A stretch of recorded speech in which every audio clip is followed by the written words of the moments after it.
Welcome everybody to a brand new Blu-ray and DVD out and about video today, and this week sees the release of the animated coming-of-age comedy Turning Red, hitting store shelves along with the action thriller Blacklight, a collection of DC animated shorts including my man Constantine, and a little bit of 4K upgrade goodness for the 2006 action crime comedy Smokin' Aces, plus much more. So let's go see the deals, exclusives, and we are at our first location, Walmart. So let's go in and see what they got. All right, everybody, we are in at Walmart, and oh, look. It's good to be a physical media lover this week. Well, at least here at Walmart for one time only, guys. Because they do have the physical media goodness. Praise Jesus, baby. Praise him indeed that he actually gave Walmart the strength to put out the physical media love. And damn glad for it. Let's check it out with Turning Red, the 4K Blu-ray digital for $29.96, the Blu-ray DVD digital for $24.96, and the good old DVD for $19.96. Oh yes, all of the great variety, man. Now the Blu-ray and the DVD do have the same artwork, but the 4K is slightly different. I actually like all the artworks. I think they're actually really cool, man, and I love the red case. Dude, I love them doing this. They've done it for Cruella and they did it for Black Widow. I don't know if they did it for anything else. Maybe they did, but I just love that, dude, because as a collector, yeah, I love the standard Blu-ray cases, don't get me wrong, but cool, different color ones sort of separate it and make it more special. And as a collector, you kind of appreciate that stuff, man. You really honestly do. So I'm really glad to see cool little differentiation on the Blu-ray case love. A little bit of a different color, red. Seems pretty appropriate to me, not gonna lie, man. Definitely indeed. Oh, man. And I definitely have to talk about Turning Red. Now, I was kind of curious to check this out because it never came to the movie theaters. It only dropped on Disney Plus. And so I was kind of intrigued by that. I'm like, okay, no theatrical release. I mean, I know that theaters are still struggling a bit, but you can still put it out in some theaters. No, went straight to streaming. But I was liking the trailer to it. My girlfriend was interested. I ended up watching it with her. We had a movie night, and this was an interesting one. Basically, it's about Miley, this 13-year-old dorky kid, does great in school, great grades. Her mother's very overbearing, very protective, and, you know, even though she doesn't really flaunt it too much, only to her friends, she loves a little boy band action. Fort Town. You don't know about Fort Town? OMG. Fort Town is like so good. They're like so much better than Backstreet and NSYNC, and way better than 98 Degrees. You know what I'm saying? Oh man, she is obsessed with them, with her friends, and she just loves it so much. She really honestly does, man. And she really wants to do well for her mother, essentially, right? She really wants to impress her mother, and there's this boy that she kind of likes, and I guess her mother finds out and ends up kind of embarrassing her in the really worst way possible, and, well, she sort of loses it and gets crazy angry and turns into a panda. I mean, I've heard of emotionally blowing up, but that's ridiculous. Seriously, man. And she's sort of freaking out. Oh my God, why is this happening to me? What's going on? And her mother and father have to end up breaking the news to her that, well, there's this legacy and a curse with the red panda, and you're involved in it now, and she has to cope with it and maybe become a mature young woman because of it. Ah, yes, indeed, man. I gotta admit, this was a really entertaining movie. I had a lot of fun with this. I mean, first off, the animation is gorgeous here. I mean, for something that's gone straight to streaming, this should have been theatrically released, man, because seeing it on a big screen would have been amazing. The animation is absolutely beautiful, beyond beautiful, man. Absolutely stunning. I love the characters here. They're quirky, they're dorky, they're charming. Yeah, you kind of hate the mother a little bit. I'm not gonna lie, like I had some real issues with the mother. I'm like, okay, lady, I know that you want to be protective to your daughter, but come on. But then again, later in the movie, you get to understand why she's doing what she's doing and who she is, and you come to sympathize with her. I love the dialogue here. I love the friendships with the characters. I think that it's sweet and it's got an endearing quality to it that I really loved, man. I thought it was absolutely solid. I really did. It's a really good coming of age movie wrapped up in a great Disney story, man. And I thought it worked absolutely perfectly. I mean, it's not the best animated movie to come out of Disney because there is better ones out there that have come out in recent years, especially that I think are going to be more classics than Turning Red is, but this is no slouch, no doubt about it, man. I just thought this had a lot of really great moments to it, and it's a really great movie that teaches a lot of really great lessons for young kids out there, teen kids, and the idea of acceptance and understanding and being who you are and not being ashamed of it. There's a lot of really great messaging in here. It's wrapped up in a really funny story with great comedy, great gags, great storytelling, and charming and likable characters that you can really invest in. I really did dig this movie in a big bad way, man.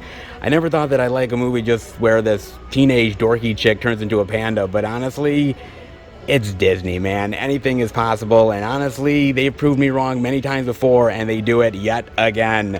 Turning Red was just that damn good, man. It's a really great, diverse movie that's incredibly entertaining and well worth any Disney lover's time. And who's up for a little DC animation love, huh? With the Blu-ray digital of DC Showcase Animated Shorts for 1996, featuring right on the cover my man John Constantine. Yes. Indeed, man.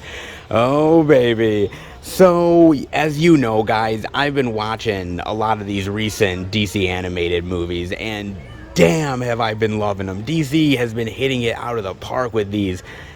These are amazing, man. I mean, they are so much better than some of the live action stuff they've done. Shit, I wish they would just release this stuff theatrically, man. I think it would kill. Seriously, I think it would be awesome if they did that, man. But unfortunately, I don't think that's going to happen anytime soon. But I'm glad they're still doing them. Like a little Constantine love as well, man. Now, when I purchased this on Amazon Prime to watch it, I thought I was getting a feature-length animated Constantine movie, right? Because the actual story itself is actually really great, man. I mean, basically, this takes place after Apocalypse War, and everything is just demolished, and people have died, and everyone is just depressed as a motherfucker. They won, but at what cost? And so Constantine is thinking to himself, I'm like, well, what if we can prevent it from ever happening? And so he employs the Flash to end up obviously doing his Flashpoint thing and basically taking care of business. But because he did that, he messed with the universe, and you don't do that, Constantine. You don't do that at all, buddy. And so he's trapped forever because of his sins. Indeed he is, man. And so he is reliving the same moment over and over and over again with horrific results, man. His friends and people he loved basically turn into ravenous zombies and creatures and just continue to attack him and kill him for days and weeks and months and years and centuries, and he's just dealing with this torture over and frickin' over again. Will he ever get out of it? Well, I guess we'll just have to watch to find out. But the sad part about it is that the thing ends at like 25 minutes. I'm serious. Like, I was watching the thing and I'm like, wait a minute. Did I purchase the wrong movie? Because that's what I was thinking at first. I was thinking like, okay, man, did I fuck up? And no, I didn't, because it's just one short after another. Like, this is 25 minutes, and then they go on to the next short, and the next short after that, and the next one. There's 4 shorts, including the Constantine one, There's Commandy, The Last Boy on Earth, The Losers, and Blue Beetle. And I gotta admit, for the most part, I actually liked all of the shorts. I really did. I mean, Constantine being the best one by far, man. But I really liked Commandy.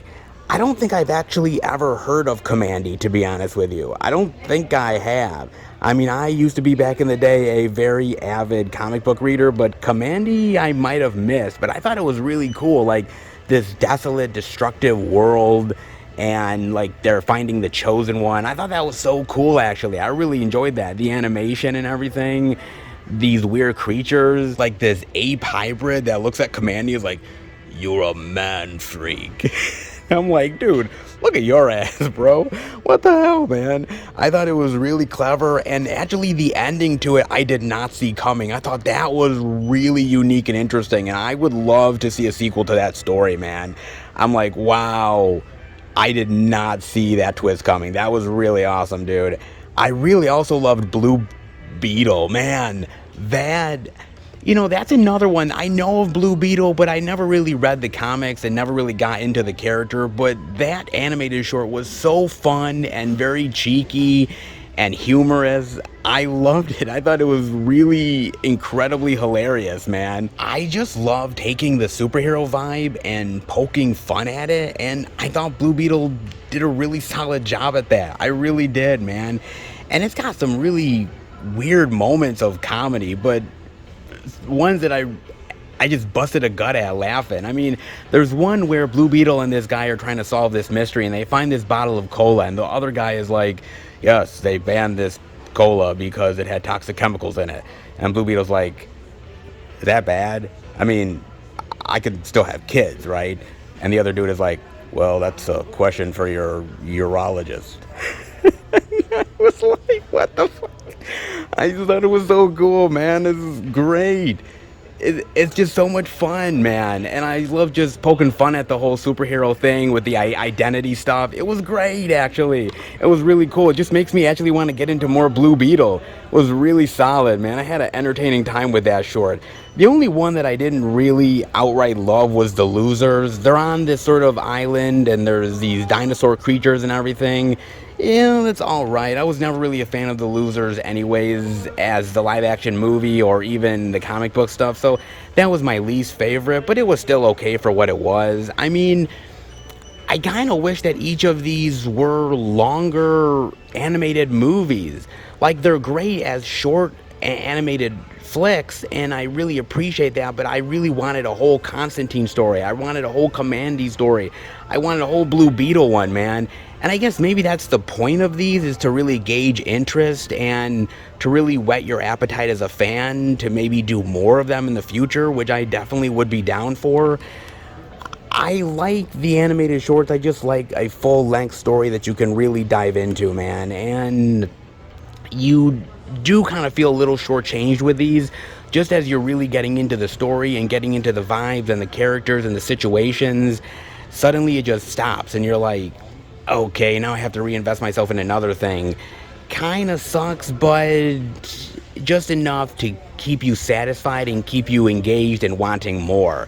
I love DC. I love what they do, man. I love their feature-length animated flicks. I wish these were, but as shorts, I think they're incredibly entertaining, incredibly unique. The animation is good.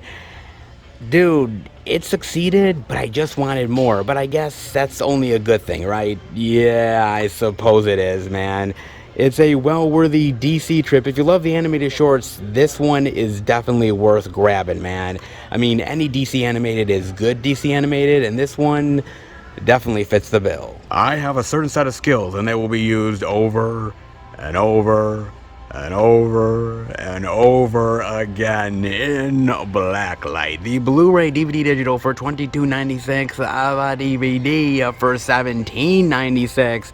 Oh yes, Liam Neeson is back yet again to kick ass and chew bubblegum. And he's all out of bubblegum. And honestly, he's not that good at kicking ass either. Not no more. Oh man, justice has a dark side. That's Liam Neeson? Damn. Oh, so I got a chance to watch that on Amazon Prime, man, and I wanted to because of Liam Neeson. Okay, I love Liam. Okay, warts and all, I do. So I figured, why the hell not give it a shot? And basically, he plays this guy who's a government fixer. He's freelance and he does the shady jobs that no one else will do, right? Extracting people from dangerous missions, and he's trying to do that with one dude. And there's this whole conspiracy with the government and this operation, and people are in danger, and it's up to him to basically find out the truth and take out the bad guys one by one, Liam Neeson style. Sure, why the hell not, man? I mean, I'm not gonna lie, man. I went in with major checked expectations here. I wasn't expecting a whole hell of a lot, and I pretty much pegged it. Yeah, I hate to admit it, guys. I mean, it's not the worst thing you've ever seen. I mean, it is competently shot. There is some decent action sequences at times. Some of the acting is pretty good at moments. But the movie is just been there, done that. It's predictable as hell. You know where everything is going. I mean, the first 10 or 20 minutes of the movie, you know who the bad guy is. You know how this is going to play out. I mean, if you've seen enough of these movies, you know where it's all going. There's no surprises here whatsoever, man. And that's kind of what pissed me off. It's just mundane and average at best. And I want something better than that. And I'm not gonna lie, it might have been a little bit better had it not been Liam Neeson. I mean, he's a name, I get it, why he's here, but he's not good at this anymore. He's really not, man. I mean, when he's trying to do the action sequences, you could tell that they're trying to cut around him the best they possibly can.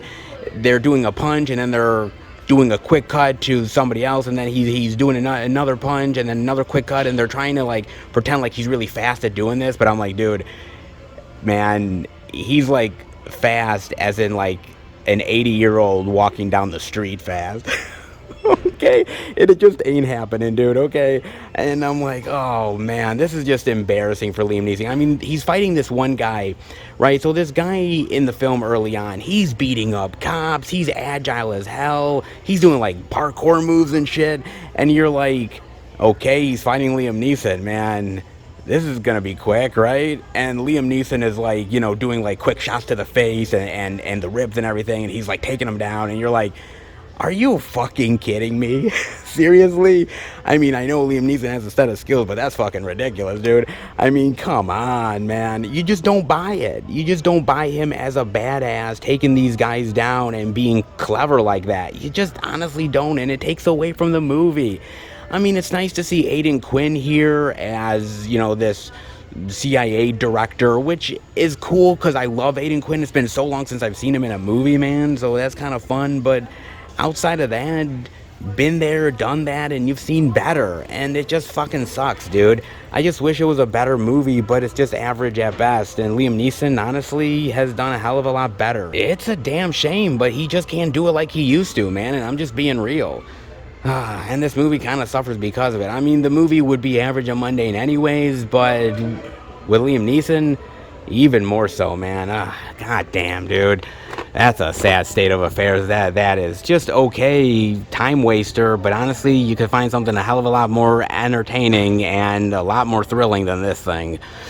Just saying, man. But I'm also saying that they have the physical media love this week. Yes, indeed, man. They definitely were doing their due diligence, and damn glad for it. Oh, yes. Well, at least for 1 week, and I'll definitely take it. Let's head out. Sometimes I feel like one of the inmates from the Green Mile. Like, I'm literally coming into the Walmart store and I'm going towards the physical media section and I'm like, walking a mile, walking the Walmart mile. Because I'm thinking to myself, either I'm going to go to the electric chair of doom or I'm going to get off easy. You never quite know week to week with this place. And honestly, I got off pretty easy, man. Physical media loved this week. They actually supplied it. And there is some decent sized releases that came out this week. So if they didn't have it, oh man, I was gonna fry big time. Oh, indeed I was, man. Thankfully, that was not the case, and some good physical media to check out. Not exclusives, which is weird. I thought there might have been one for Turning Red, but no, not exactly. But hey, still some great physical media love to check out, and I definitely appreciate it. I just wish they would do this every single week. But yeah, that's probably not gonna happen, guys, especially not every week. But hey, a physical media lover can definitely dream, can't he? But I suppose also beggars can't be choosers, so one or the other, you know what I'm saying? Absolutely. But hey, at least they had the physical media love this week, and I definitely appreciate it. I know you do as well. But I know there's more physical media love to check out than just here, so how about we go out to another store and give it a go? All right, everybody, we are at our second location, Target. But before I go in, I gotta talk to you guys about something. And streaming services have been running wild for a long time, but now it seems like the UK might do something about it. From Deadline, Netflix, Disney Plus, and Amazon Prime to be regulated for first time under UK government plans. Let's dive in, shall we? Streaming platforms are set to be regulated like linear broadcasters for the first time under the UK government's new plans set out in a white paper policy document revealed this week. The UK regulator Ofcom, which currently monitors content on network television, will be responsible for applying and enforcing guidelines on Netflix, Disney Plus, and other streamers, which aren't currently subjected to the broadcasting code. The changes would require video-on-demand services to ensure their audiences are protected from harmful or offensive material, and that principles of fairness, accuracy, and privacy are all applied. The white paper outlines possible fines for breaking the code, with any errant VOD services liable to pay $250,000 or a figure up to 5% of the organization's revenue, whichever is the higher amount. Holy shit. Linear broadcasters have been pushing for these guidelines to be applied to streamers for several years. Netflix responded to the proposal saying they welcome measures to update the legal framework. The streamer asserted, "We look forward to reviewing the white paper's other proposals and continuing to engage with the government on their plans." Well, that's at least one. The policy document also included plans to privatize Channel 4, currently owned by the government and paid for by advertising. This project has come in for widespread criticism across the British television industry, but the Culture Secretary Nadine Dorries has stuck to her line that the sale will help the channel thrive in the modern era and that the money raised will be invested back into the television production sector. We'll see how all this pans out, but apparently streaming is being checked in a big bad way. Well, at least in the UK it is.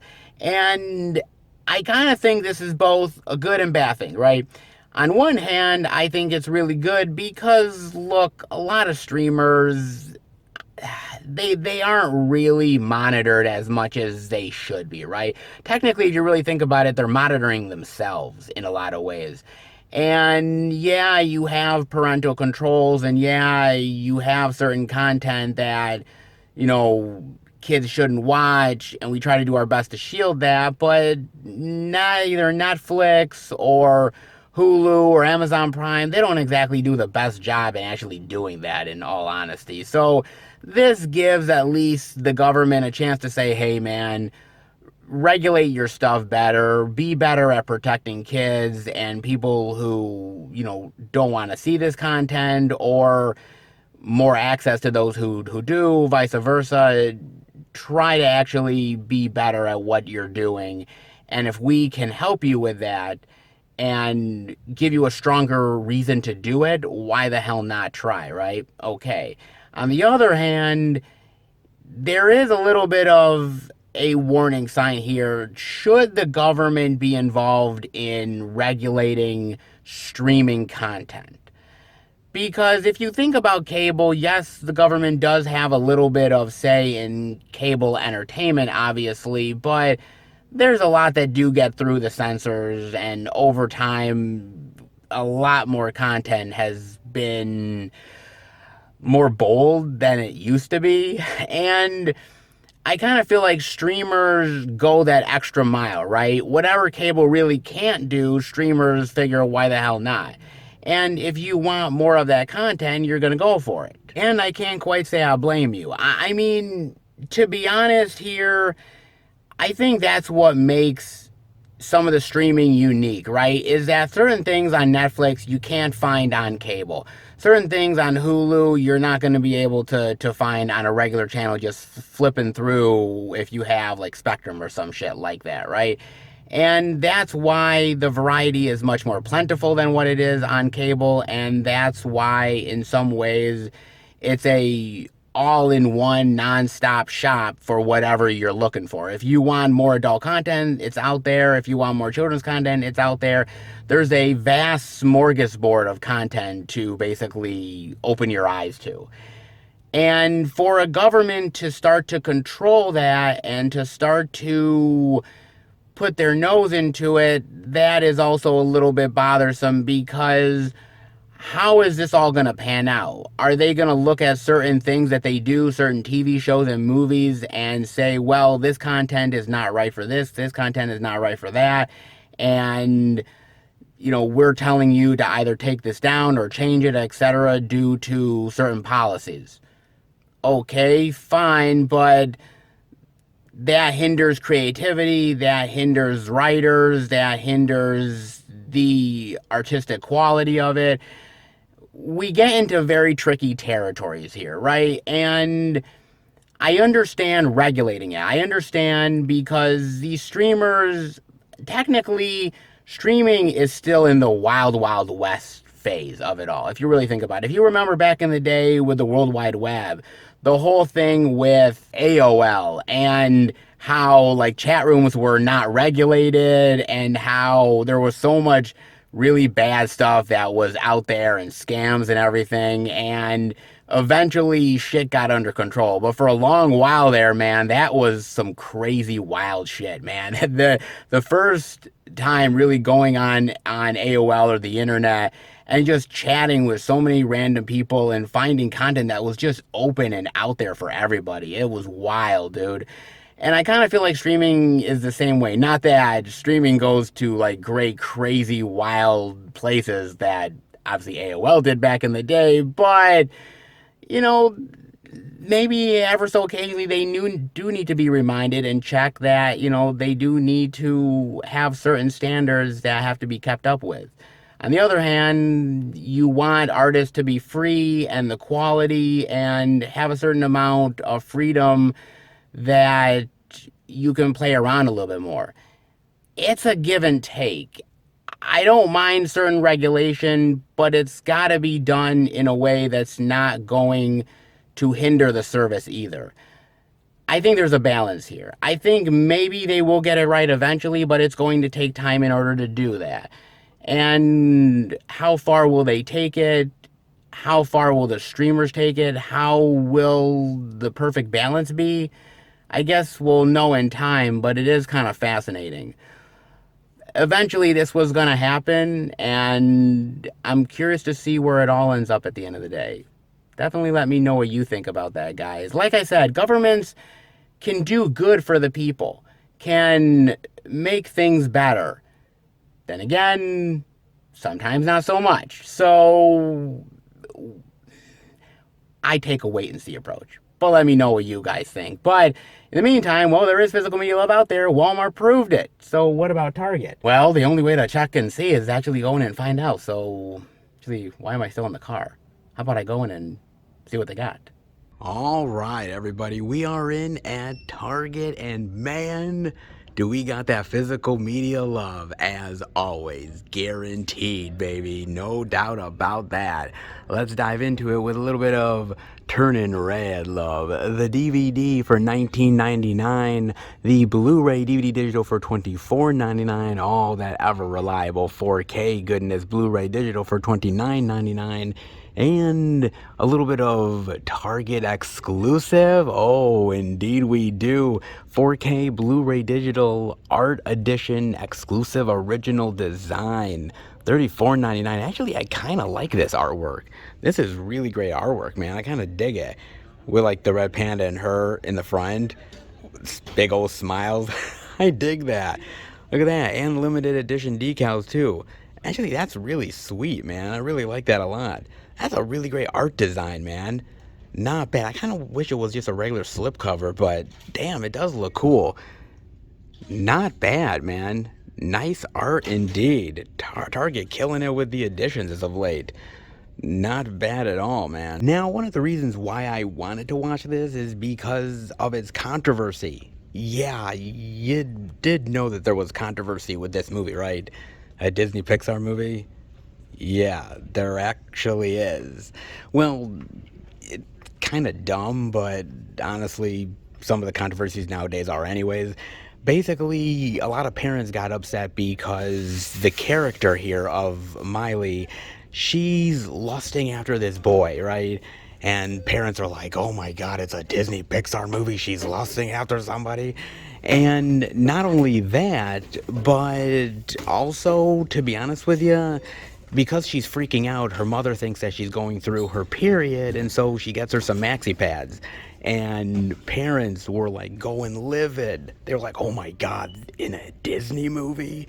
And I'm thinking to myself, I'm like, wait a minute, where do you think babies come from? I mean, seriously, do you think the stork comes down and just actually places it inside the woman's belly? I mean, seriously? Uh, Come on, man. I mean, some controversies are absolutely ridiculous. That kind of is. And it's not really even much of a big scene. It's just like a 5-second scene. Maxi pad there. Wow, okay. And I'm like, that's the big deal? I mean, to be honest with you, I don't think that kids really know what's going on, nor do they really even care. I mean, seriously, do you think a kid ends up literally watching this movie and thinking, oh my god, mom, there's maxi pads in there? They don't give a damn, man. I just feel like kind of we blow things up out of proportion for the sake of blowing it out of proportion. And I mean, there's other movies that deal with other subject matter in sneaky ways. Disney has done other things like that. I mean, you think of Luca and the idea of your body changing and you're getting older, and yeah, that's kind of maturity. You think of something like Soul, which is a little bit more of an adult version of dealing with the afterlife and dealing with death. I mean, there's a lot of different subject matters that you can do in an animated movie and do it in a way that's not going to offend anybody. And I don't think kids really care. As long as it's bright colors and interesting characters and they can sing along to the music, it's fine, right? It's okay. I mean, back in the day when I watched Beauty and the Beast, I didn't go to my mother and be like, oh my god, ma, bestiality? Like, I didn't do that. I didn't even once think about that when I was a kid, man.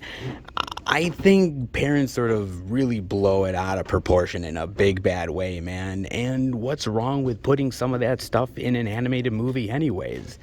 I mean, kids do grow up, right? I mean, they do life lessons. What's so wrong with it at the end of the day? I mean, I just think the controversy was kind of crazy. I mean, this movie is not Sausage Party, okay? I wouldn't show a kid Sausage Party, but I would show them turning red, okay? I don't know. I think sometimes it just gets way out of control, man. And I think we have to give kids more credit than we really do. Kids are very smart, and kids understand things. And sometimes it's okay to put something into a movie that is a little bit more adult, and maybe kids might not get it now, but maybe they'll get it in time. And I just don't think they care at the end of the day. If it's a good story and they like the animation, they go with it. I don't think they care about a 5-second scene with maxi pads. I really honestly don't. But you know what? Hey, at the end of the day, controversy sells, and if it makes people watch Turning Red more, then have at it, dude, because the movie's great. It really honestly is, and the characters are vibrant, and it's good messaging, and it's a good movie for kids. Don't worry about the controversy, okay? Controversy is just nothing, especially when it comes to this. Some controversies are worth it, other controversies aren't, and this one is a big old fat nothing burger. Survival, freedom, and the right to be a badass in Without Remorse, the Blu-ray for $14.99. Actually, it's really nice to see this in stores because it was actually an Amazon Prime only on streaming exclusive. So the fact that it's gotten a physical media release, that is pretty damn sweet, man. And based off of a very iconic Tom Clancy novel, a very iconic Tom Clancy character. He has many of them, folks. He definitely does, man. And this is yet another one. John Kelly, an ex-Navy SEAL who uncovers a conspiracy and pays the price for it, but they didn't quite finish the job, and he's out for revenge. Oh, indeed he is, man. Now, I got a chance to watch it on Amazon Prime, and I did because, number one, Tom Clancy, okay? He produces a lot of good shit, ain't gonna lie, man. And Michael B. Jordan, who is one badass motherfucker and one hell of an actor. So I'm thinking, like, Tom Clancy and Michael B. Jordan, match made in heaven? I was hoping, but is it exactly? And I'm not gonna lie, it was kind of a letdown. Yeah, it really honestly is, man. And it's a real shame because Tom Clancy creates great characters, great situations, great dialogue, and this movie doesn't really take advantage of it. In fact, it really strays a lot from the novel, honestly. It's not as true of an adaptation as you might hope it is. And that isn't the only problem, because there's quite a few here. I mean, the movie feels very long and dragged out, but not only that, it doesn't have any personality to it.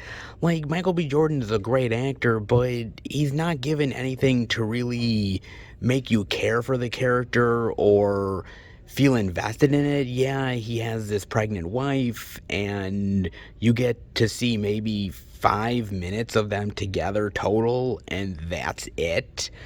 And then she's dead, and basically you're left with him, and he maybe like screams out after she's dead, like, "Oh!" Not quite exactly like that, but pretty damn close, man. And so you feel the anguish, I suppose, and now he's going after revenge, Ravanga. And so you're like, okay, I don't really know this guy all that much. I spent 5 minutes with him and his wife, and now I guess I'm supposed to care about what happens to him. And I think that's the problem with the movie in general, is you don't get to really know anybody or care about any of the characters. It's all just kind of going through the motions from the next conspiracy theory and action sequence to the next one, and that's about it, man. And some of it is just really ridiculous and doesn't make any goddamn sense either. I mean, even the finale, yeah, it's kind of cool, I guess. He's beating up bad guys, but they're like random nobodies. And that's it. You're not really invested in the mission or what he's trying to accomplish. I mean, I like a good sort of going against the government and taking revenge type of movie. I like that stuff. And Tom Clancy does it better than others as far as a writer is concerned. But I mean, it just kind of felt like it was going through the motions. I mean, it's well made, it's well shot, there is good acting in here overall. You just don't really give a damn, man, and that sucks. And Michael B. Jordan, even though he's a good actor, he just can't really pull it all together. I mean, it is better than Blacklight, but then again, that's not really saying much either, man. I'm not gonna lie. I know, it kind of sucks because there is a good movie there somewhere, but this ain't it, unfortunately. Tom Clancy, hold your head in shame, because this movie, it ain't worth it, man. No wonder it was an Amazon Prime exclusive. It just ain't that good. I'm not gonna lie, man. Well, they tried, but didn't try hard enough. Welcome to Camp Cretaceous. Ah, yes. More Jurassic World love in animated form. Seasons 1 through 3, 26 episodes in total. The DVD for $9.99. And actually, I have heard of this show. I've never seen a single episode of it, but wasn't it on Netflix, I believe? Yeah, it actually was. Huh, yeah, I did hear about this, but I never saw it. Kind of something for the kiddies. Jurassic Park love. Why the hell not, man? Journey through Jurassic World Camp Cretaceous, the world's most carnivorous adventure. Isla Nublar, when all systems go haywire in the camp, unleashing rampaging dinosaurs. Watch the teens get up close and personal with the Dominus Rex. Bloodthirsty game hunters, and the details of top secret research of the ravenous raptors. Oh, man. Oh, Lord. I don't know if this is even good or not. I mean, I like Jurassic Park. I like dinosaurs. This is more of like a kiddie thing more than anything else. I mean, not that that's a bad thing or anything, just saying, but I don't know, like, if this was real life, those teenagers would be so fucking screwed, dude. They'd be lunch meat, okay? They wouldn't survive to save their lives, dude. I mean, I like to give teenagers some credit, but honestly, the teenagers nowadays, really? You're expecting them to survive here? Oh man, you're giving them way too much fucking credit, dude. And where the hell's the parents, man? I mean, who signs off on them going to this camp anyways? My God, man. That's a permission slip as a parent I would never sign. Seriously, man. I mean, it's probably a cool show with some cool animation for the kids and learning about dinosaurs. I mean, it's never a bad thing, right?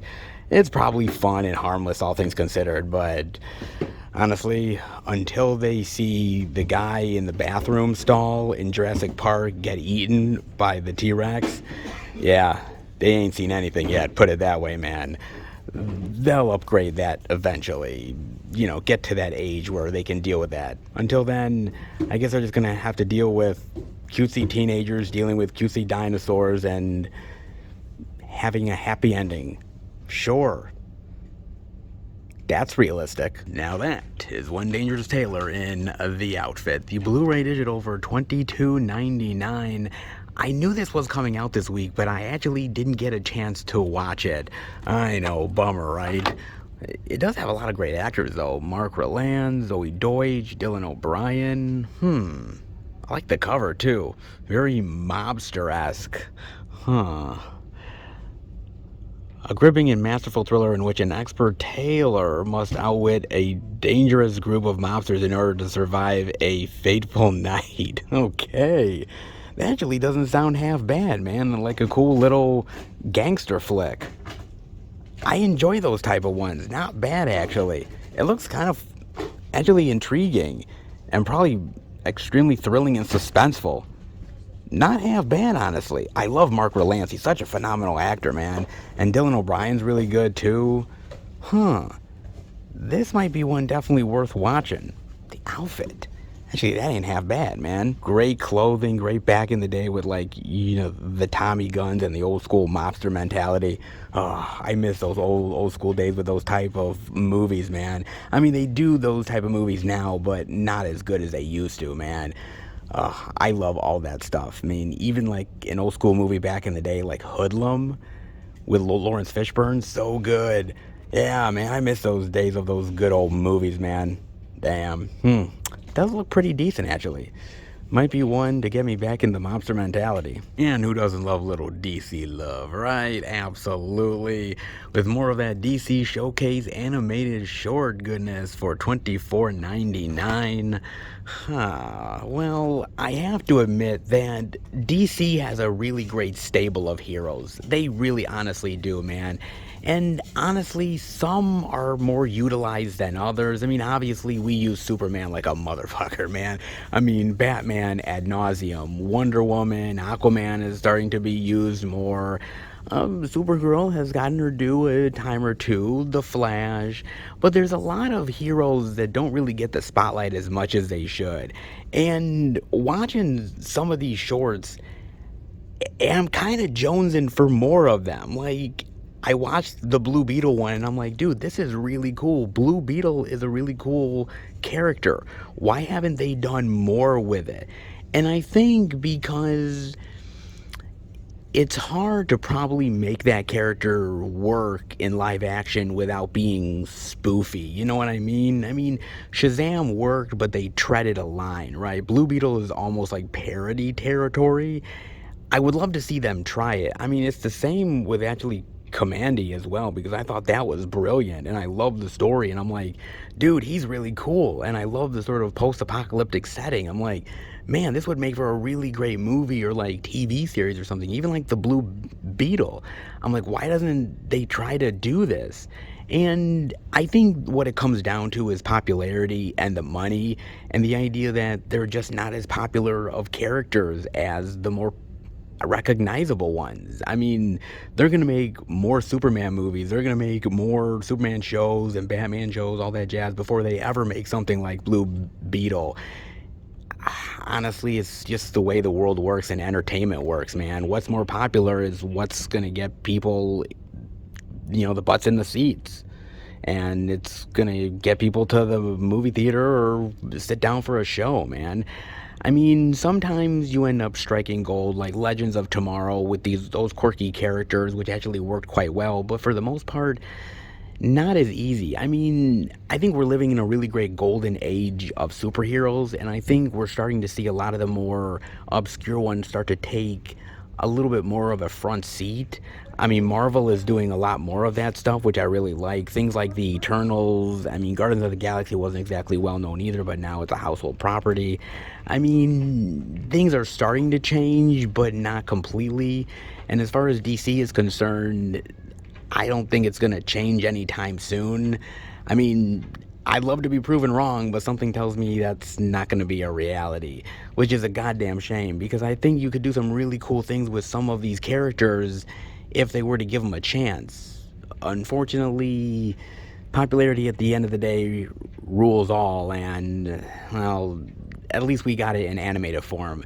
I mean, hey, at least that's something, right? Well, regardless, we just have to deal with it, because I just don't think we're getting anything like that anytime soon with some of these characters. But I suppose a little bit goes a long way, don't it? I definitely do believe it does, man. And, well, a lot goes a long way with Target, because look at all this physical media love. Not half bad, baby. Not half bad at all for Target. Let's head out. Well, who'da thunk it? Target came in clutch yet again. Surprise, surprise. Who'd have seen that one coming, right? Exactly. And it was kind of interesting, because I was talking to the electronics manager today, and boy, he was kind of upset. All right. So you'll see over here they have some Legally Blonde goodness over here, and he did not order that. So what happened is that came from the studio. The studio sent these, actually, because apparently there was supposed to be a Legally Blonde 3 that was coming out this month or somewhere around there, and I guess they canceled it indefinitely, and maybe they're gonna put it on streaming or something at some point. So yeah, they just sent them Legally Blonde stuff for a promotion for Legally Blonde 3 that's not actually coming out anytime soon. So literally, he just randomly has these for the sake of having them, because they just sent him the shit. And he's like, why? And I'm like, don't look at me, man. I mean, actually, I might buy one of these for my mother. Seriously, my mother loves the Legally Blonde movies. I really don't know why, but she really digs them. And why not get it to her for like a Mother's Day present or something? Why the hell not, man? I mean, actually, they made a third one? Legally Blondes? What? I've been out of the loop on that franchise. Oh, man, dude. So, yes, Target just randomly has Legally Blonde copies here just for the sake of having them, because it was supposed to be a promotion. And, well, that ain't happening anytime soon. So they're just hanged up with them. So if you like the Legally Blonde franchise, come to Target. They do have copies. Indeed they do, man. But on top of the Legally Blonde love, they have new release goodness and exclusive love as well. Not half bad for good old Target this week, man. A lot of goodies that we got to see here for sure. And it definitely makes me a very happy physical media boy. Indeed it does. And I know it does for you as well. So now that we've seen all the love here, including Legally Blonde goodness, how about we head to the next location? Hopefully more goodies ahead. All right, everybody. We are at our third location, the second Walmart. I'm going to go in and check out if there's any interesting indie titles worth showing off. If there is, I'll bring it back to FilmFan 108 HQ and show it off to each and every one of you. But before I do that, I got to talk about a trailer with you guys. And sometimes, the missus, she worries too much.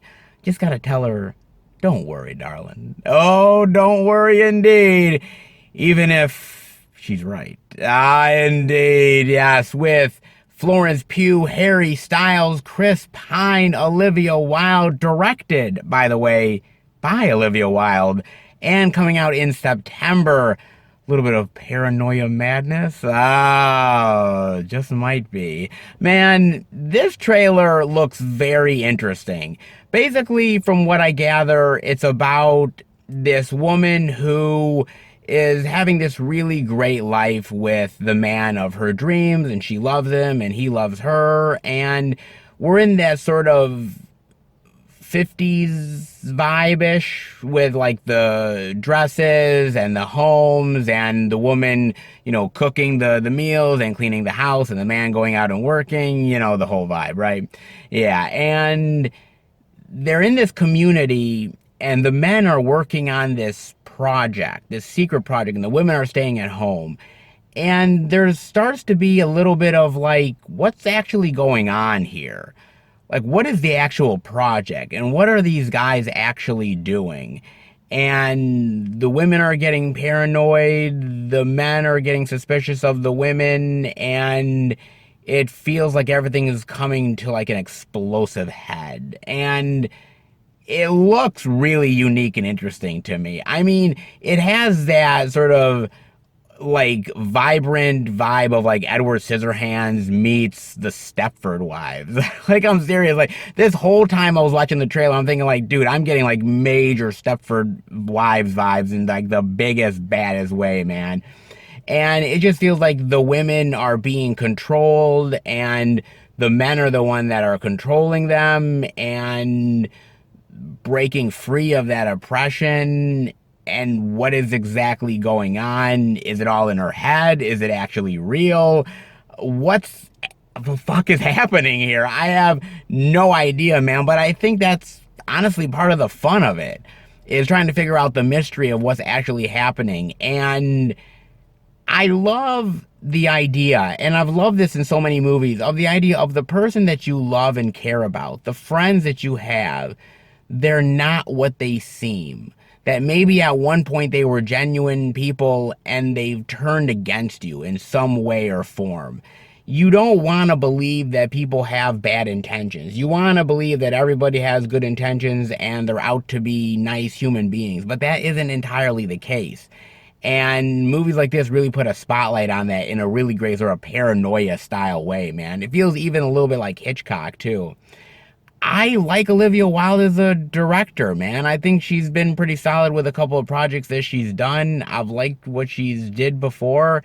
She's a good actress. She knows how to get the performances. I love Florence Pugh. I think she's been fucking awesome, man. I mean, obviously, I loved her in Black Widow. I think she was awesome there. And of course, she was awesome in a lot of other projects, too. I mean, she's a solid actress. She really is, man. Hopefully, she gets more roles, because she really is way better, actually, than some of the more bigger ones out there. And hopefully she gets more love, man. I mean, Chris Pine is good, depending on the role. And Harry Styles, I'm not the hugest Harry Styles fan, to be honest with you. I mean, I'm not really into the music. He's a good, decent actor when he gets a good, meaty role. And I think this is going to be one of those. Look, at the end of the day, I love a good paranoia flick. If it equals something like Stepford Wives, that has even cool vibes to it as well, of just something is wrong here and you just don't know what it is, and just the unsettling vibe of it. It looks cool to me. It looks mysterious, and I'm intrigued like a motherfucker. I really am, man. Are you? Definitely let me know, man. I mean, honestly, I've seen a lot of these type of movies before. Maybe it'll be predictable, but I'm willing to take the ride. I honestly am, man. But I want to know what you think. Definitely let me know. But in the meantime, well, hopefully there is some indie love out there this week. But how about we go into the second Walmart and see what we got? All right, everybody, in at the second Walmart, and it's actually been pretty decent for physical media love. Hell, the first Walmart has some physical media goodness. Who'd have thunk that, man? Seriously, that was a little bit of a shocker, man. So here I am at the second Walmart thinking to myself, well, I mean, if the first Walmart had something, then the second one's got to, right? I mean, it's a pretty decent physical media week. Why wouldn't they have anything? And honestly, you'd be wrong. I'm serious. I'm here and I'm like, there's no indie weirdness, oddities, bizarro stuff, and I'm kind of like, that's such a bummer. Man, there's a lot of really great physical media this week, but I guess the indie bizarro decided to take a week off. What a week to do it. Ah, damn, man. So yes, no physical media oddities. So weird to say. Makes me very sad, actually. Oh, very sad indeed. I mean, there's a lot of decent physical media goodness, but no new oddities. Man, here I was hoping for some good stuff this week, but I guess they just took the week off and they'll be back next week. Let's hope, guys. But in the meantime, we ain't seen anything at second Walmart. And man, that is one hell of a rarity indeed. Let's hope that changes next week. But guess we'll just have to wait and see. But guess it's done for here. No oddities, but hopefully more physical media love ahead. All right, everybody. We are at our fourth and final location. And yeah, we've seen some decent physical media love this week. But the ride ain't over till we head into the beast. Oh, I believe you know what I mean, baby. And we are none other than, oh yes, Best Buy the Beast. Best Buy, baby. Oh yes, back again for more physical media hijinks. And let's hope they are quite plentiful indeed. New releases, surprises, and maybe exclusive or two, perhaps. But let's go in and hope that all of the physical media goodness is waiting for us. All right, everybody. We are in at Best Buy under the new releases. And was I hoping for exclusives? I was, wasn't I? Well, my wish has already been granted, baby, with, oh yes, a little 4K steely love for Smokin' Aces, the 15th anniversary limited edition, only at Best Buy. Steelbook goodness for $30, man. Damn. Right off the bat, we are getting some really great steely love, and I love that Steelbook, man. Like a playing card, but with all of the colorful characters right on the front. That is pretty goddamn sweet, man. Indeed it is. Oh, that is so fucking cool, dude. Man. And this movie definitely deserves it in a big bad way. It really honestly does, man. I love this movie. Smokin' Aces is just incredibly entertaining, incredibly fun. The action is cool, some really cheeky and very wild and ridiculous characters.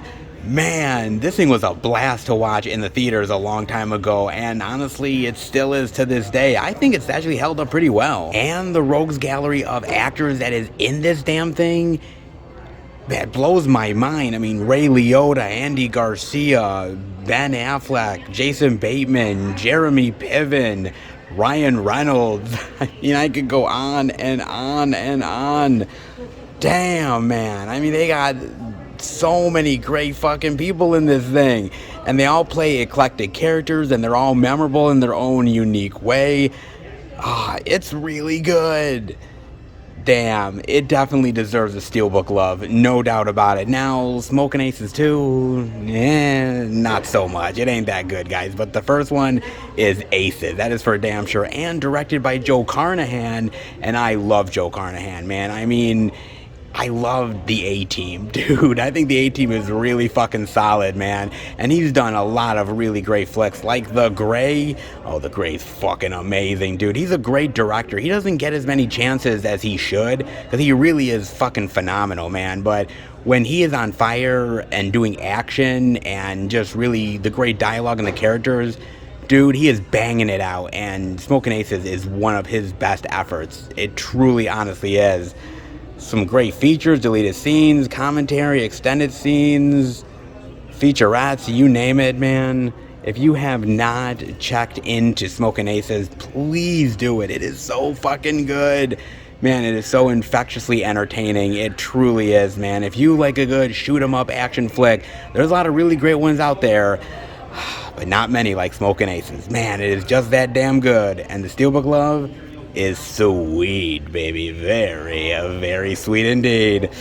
Ooh, man, I'm feeling a pickup in a big bad way. A man on the hunt for revenge in Without Remorse. Yes, the Blu-ray for $14.99. Tom Clancy goodness. Of course, man. I mean, let's be real here. Tom Clancy is a brand all to himself. I mean, the books, the movies, the TV shows, the video games.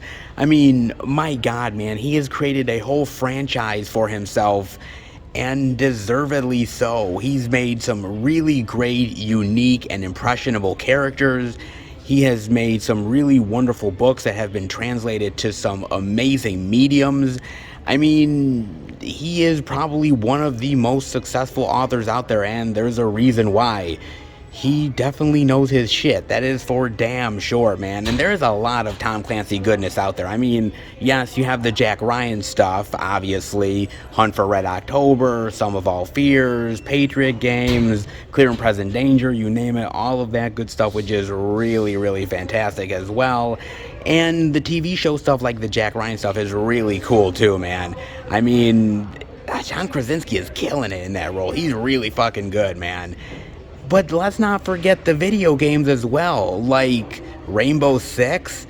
Man, that's some good fucking video games. I don't play video games anymore, but back in the day I did, and I did play me some Rainbow Six, man.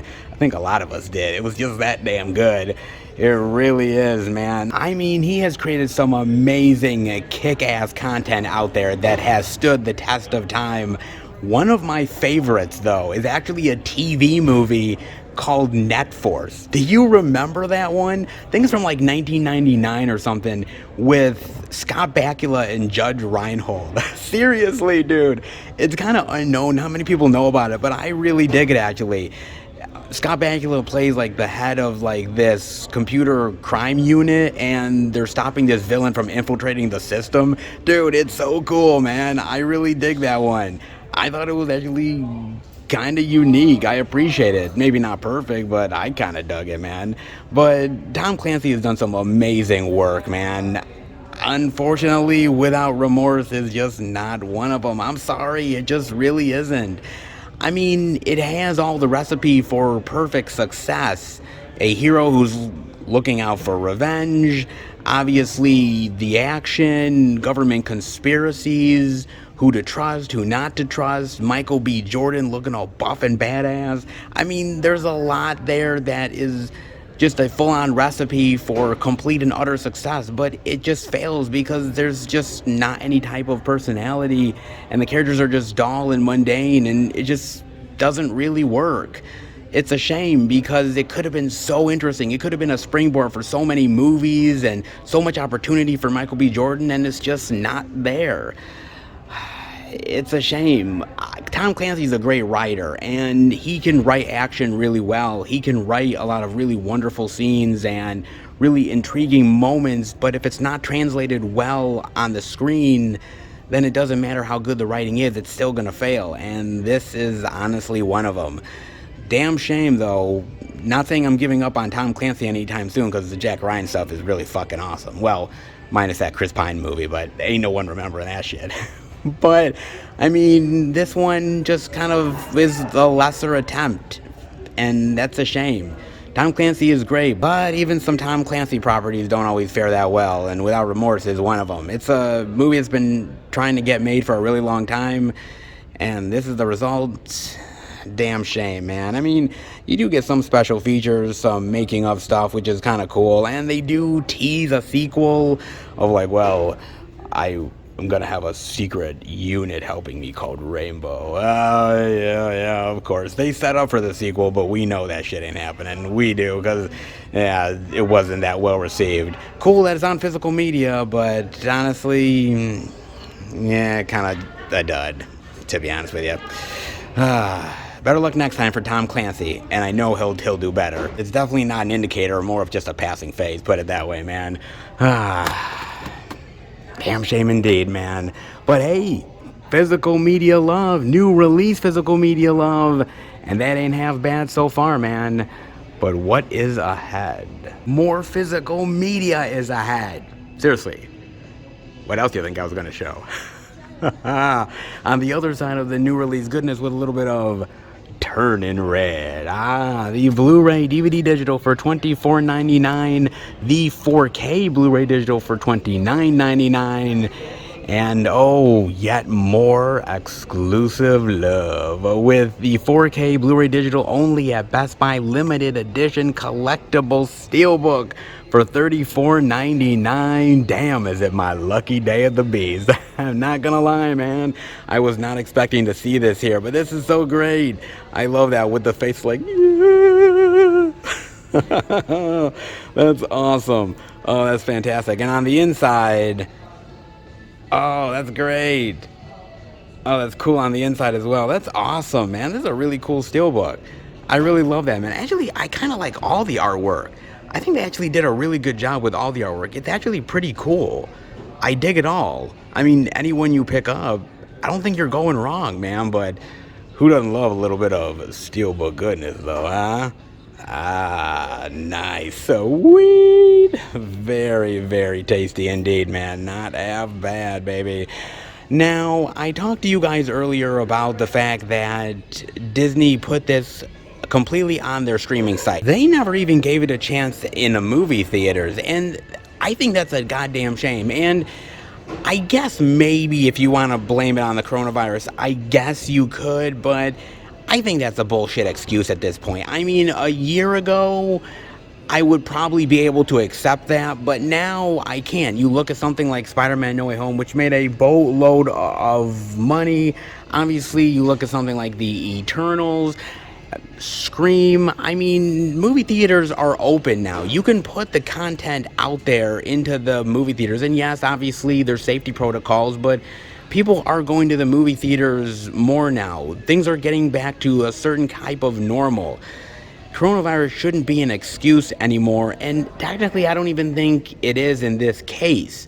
I think it's more of just greed, to be honest with you. I mean, if they can profit off of this movie with more subscribers on Disney Plus, why not do it? And that's exactly what they did. Maybe they didn't have any confidence in the movie.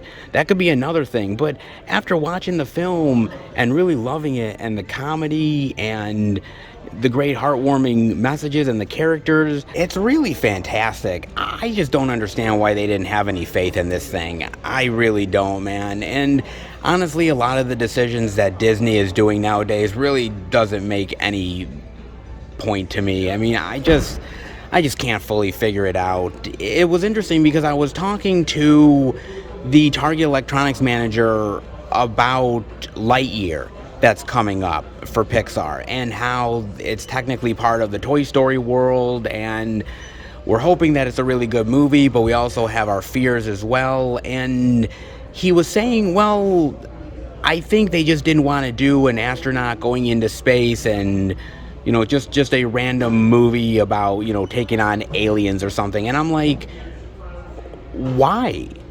Why is that such a bad thing? Why does it have to be part of a franchise? Why can't it be just original material for the sake of original material?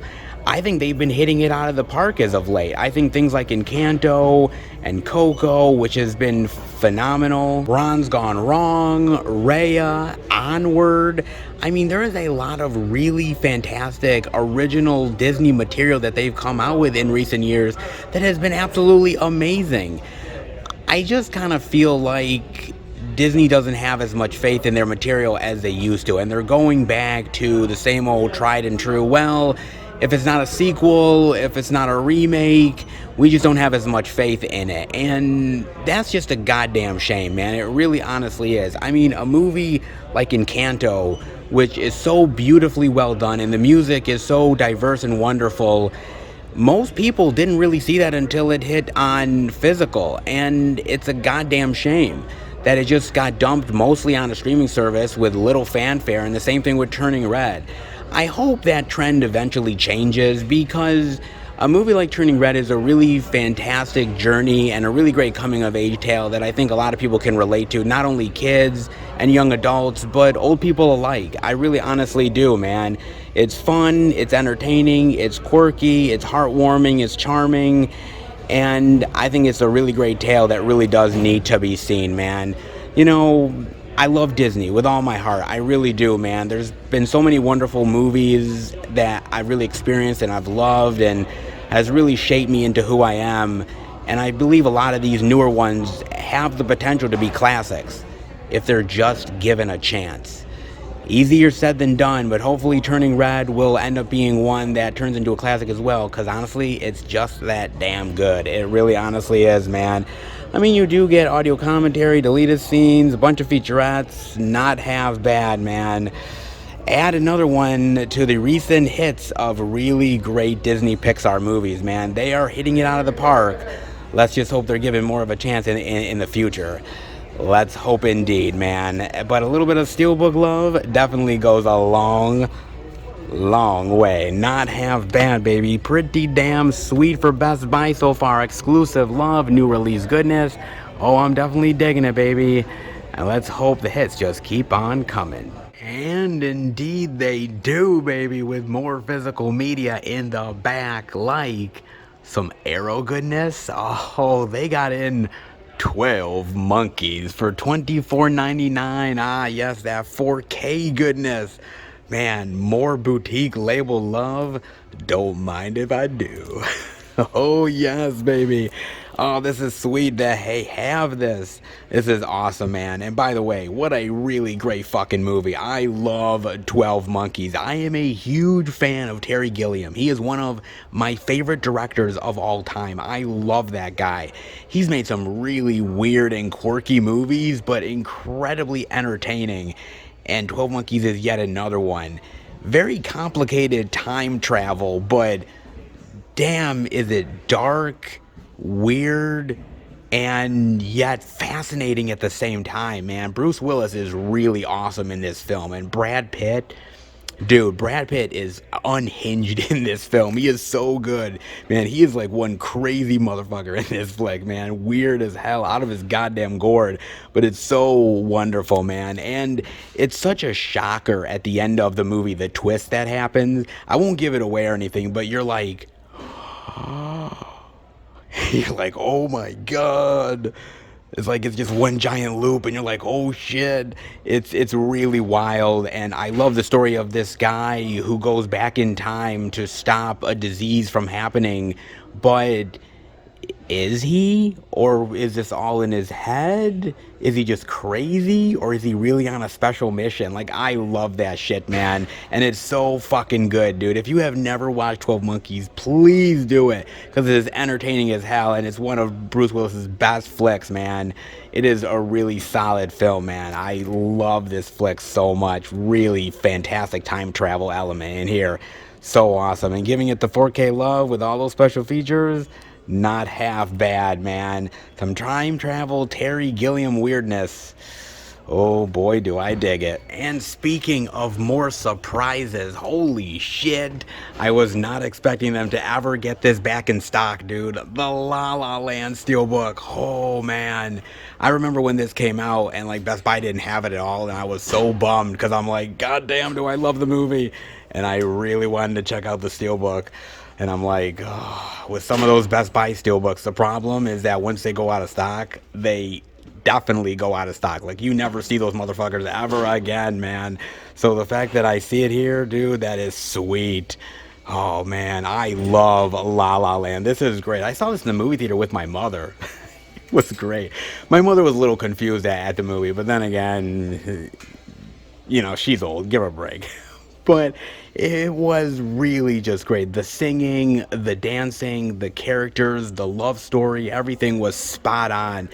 It was just infectious fun is what it was. It was so really just well done, every single aspect to it. And I already own La La Land anyways, but ooh, this looks really sweet. And for $20, goddamn, I'm surprised this is here. I'm surprised no one snagged it. Oh my god. Oh, this looks so fucking cool, dude. You know, double dipping sometimes is well worth it, sometimes not. For La La Land, it just might be. They also have the standard 4K Blu-ray digital Smokin' Aces for $24.99, and that is cool, but honestly, if you could get the Steelbook, dude, grab it. Seriously, that is a hell of a lot better looking cover, man. And honestly, some Best Buy Steelbook love, that ain't half bad, man, especially when it comes to Smokin' Aces, baby. pretty cool one to add to the collection. Not bad, man. But they do have the standard 4K if you're not into the Steelbook love. And they also have a little DC animated goodness. Yes, the DC Showcase Animated Shorts Blu-ray Digital for $22.99. And I wonder what is next for the DC animated films. It doesn't exactly say here exactly what's next. Usually on the back cover they're like, well, the next upcoming one. They don't have that, man. I'm kind of curious. I mean, I love them. I hope they continue them. And actually, I kind of hope they do more with Constantine, because I kind of feel like he's very underrepresented as a character. They just don't do a lot with him. I wish they'd do more, man. He's such a fascinating character, and he's kind of got shortchanged a bit. I mean, that movie with Keanu Reeves is fantastic, and now has become kind of like a classic in a lot of ways, but at the time when that came out, I don't think nobody really got it or understood it or really knew much about the character, and so many people just didn't really care all that much. Kind of a shame, actually. And then the Constantine TV show was very short-lived, and then he's on DC Legends of Tomorrow. I mean, he's had some due diligence here, some due diligence there, some animated stuff here and there too, but man, he needs to get more love. He really does. The short here is really fantastic, and there's so much potential for that character. I hope they definitely utilize it more in the future. Well, let's hope. Obviously, there is no guarantees, though, but I'd like to see it. That's for damn sure, man. I really, really honestly would, dude. I mean, they have that. I mean, they also have more Arrow goodness. I mean, they have still some Mary Shelley's Frankenstein love. Great flick. God, man, if you don't have this, you gotta get that, dude. Freaking awesome. I mean, they do have some Scream Factory love with The Howling, and they have a little alligator goodness as well. Not half bad. They still actually have that Jack Reacher Steelbook too. That, some Eternal Steelbook love. They actually did have a little bit of RoboCop goodness, but somebody snagged that. Dude, that Arrow one, man, they snagged that big time. I mean, they have that over here. They still have some Godfather goodness as well. I mean, some Halloween Kills love. Oh, that's Street Fighter Steely. They still have a copy of that, man. Damn, is that a great Steelbook. I love that. Some Pitch Black Arrow. I mean, they have a lot of really great stuff here, man. A lot of really great Steelbooks and boutique label love. Not half bad for the beast, man. They're definitely doing their due diligence, and I can definitely dig it in a big, bad way. Let's head out. Now, this is more like it. I mean, if every week was this good for Best Buy with the new release love, exclusive goodness, some boutique label madness, oh man, would this place be banging for physical media. It really honestly would, man. Unfortunately, not all the time. Only in my dreams. But a physical media lover can definitely wish, can't they? Oh, indeed they do. And this week was definitely a physical media lover's paradise with a lot of really great stuff to show off and some goodness to definitely appreciate. That is for damn sure, man. And they still have a lot of really great stuff over here as well. I mean, obviously the Apocalypse Now 4K for $20. That's really fucking amazing. Oh man, I mean, you even got here, as said, Dirty Dancing Love, which was really cool. Hitman's Wife's Bodyguard, that's Sicario Steelbook, which, God, that's really cool too. Hell, they even have a little, you've lost that love and feeling, oh, that love and feeling, down. You've lost that love and feeling, now it's gone, gone, gone. Whoa. Yeah, I know, right? Oh, indeed I do. Hey, man, I just can't help myself. Oh, I really can't, especially when it comes to physical media. It is so good here. It really is fantastic. And now they even have more physical media love over here as well. They are jamming with it this weekend. Oh, I do dig it in a big bad way. Oh, I truly do, man. I hope you do as well. So good. But how about we head home and finish the video? All right, everybody, that'll do it for the Blu-ray and DVD out and about video this week, and for the most part, it was pretty damn sweet, wasn't it? Oh, it absolutely was, man. I mean, yeah, we didn't see some of the indie goodness, but taking a week off ain't half bad off of that. We'll get back to it eventually, guys, but I mean, we got some amazing stuff. The new release love, exclusive goodness, steelbooks. It was pretty good for the most part, man. Most of the stores definitely did their due diligence on physical media, and I always appreciate it. Oh, indeed I do. I hope you do as well. If you picked up anything good, let me know, man. I am dying to find out. As far as I'm concerned, well, perhaps I did. Oh, perhaps I did indeed. So, okay. I went a little nuts, all right? I got not one, not two, but three Steelbooks. Oh, yes, I went Steelbook crazy this week, guys. Oh my god, where do I start with the Steelbook madness, baby? Well, let me start with this one. This one, a Best Buy exclusive, which I definitely needed in a big bad way. I absolutely did. I love the movie, don't have it in the collection, and this was the perfect opportunity to finally get it. And that is none other than Smoking Aces. Oh, yes, baby. Look at this. This is sweet. Oh, it's so great, man. As I said in the video, I love this movie. I really do, man. It's a great action, shoot 'em up, comedic, just wild adventure movie that is just really memorable with the lines and the characters and the moments, and damn do I appreciate this one in a big bad way. I really do, dude. And the Steelbook looks fantastic. I mean, seriously, look at that. It looks awesome. I love the whole idea of like a playing card. It's so cool. And on the back, oh, even cooler, baby. Look at that. That is awesome. Oh man, that is sweet. And on the inside, you get a little bit of character goodness as well. So awesome, dude. It really honestly is, man. I've always dug this film. I dig Joe Carnahan as a director, and I've always wanted it, but I never went around to getting it. There was always something else to grab, but when they announced that they were doing this, I was like, this is the perfect opportunity to finally have in the collection. And Steelbook love? Don't mind if I do, baby. Don't mind if I do at all, man. This is cool. It's really awesome. Definitely well worth getting. That's for damn sure. A little bit of Smoking Aces love. I will never get the sequel, but this one is definitely Aces. Oh, that's for damn sure, man. It is.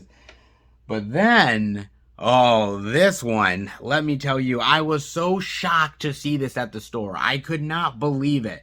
This is one that I thought I was going to miss out on, and seeing it, I was like, one copy left.